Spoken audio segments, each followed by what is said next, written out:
Не все знают, что лавровый лист – символ богатства. Сейчас я поделюсь с вами одной простой техникой, которую можно делать у себя дома. Хотя бы раз в месяц сжигайте 3 лавровых листочка со словами: «Лавровый лист сжигаю, счастье в дом призываю».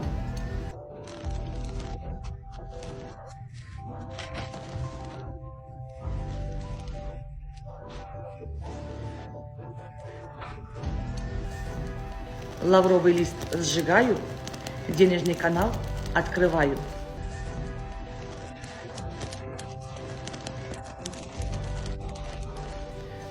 Делайте так, и счастье, удача и денежный успех будут с вами в течение всего года.